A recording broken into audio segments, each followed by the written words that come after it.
Don't forget, you can reach the latest episode of Potomac Watch anytime. Just ask your smart speaker, play the Opinion Potomac Watch podcast. From the opinion pages of the Wall Street Journal, this is Potomac Watch.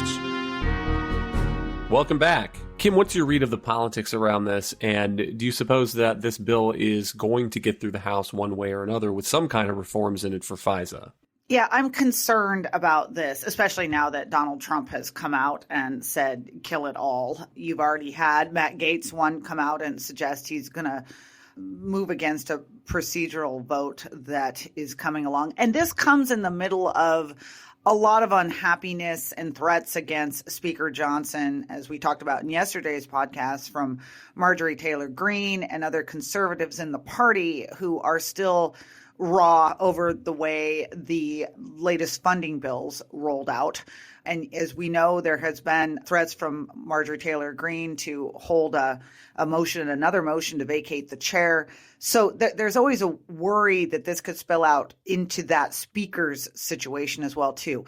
There has been a lot of conversation between the two sides on how to get this forward. I mean, the best way to do this, had some votes, hold the amendments. Hopefully people who believe in national security stick together and this moves forward. I think it's also helpful that there's a deadline, April 19th. And actually, this was all meant to expire at the end of the year, and they failed to hit that target.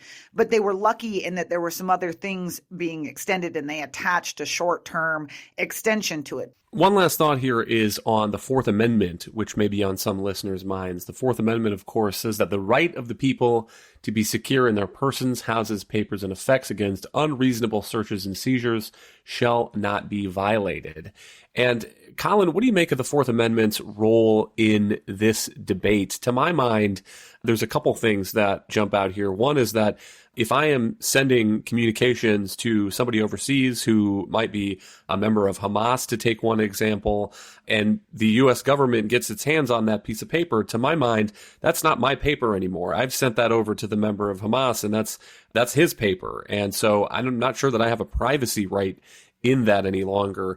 And then I believe there's also been some rulings on whether that counts as a search of me for the purposes of the Fourth Amendment. Right. I mean, I think also in the amendment, I think reasonable is the key word. There's certainly arguments here that these are reasonable searches. But you're correct. You know, the United States courts have repeatedly found that the Section 702 program is legally over about 15 years. I think there's about 8 independent federal judges on the FISC that have found the program reasonable under the Fourth Amendment every time the program was reviewed.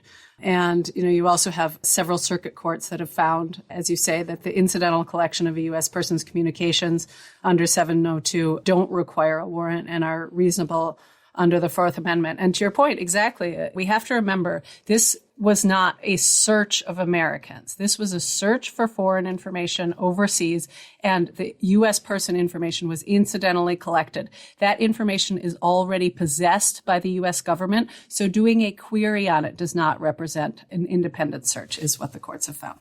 Thank you, Colin and Kim. Thank you all for listening. You can email us at pwpodcast@wsj.com. If you like the show, please hit that subscribe button, and we'll be back tomorrow with another edition of Potomac Watch.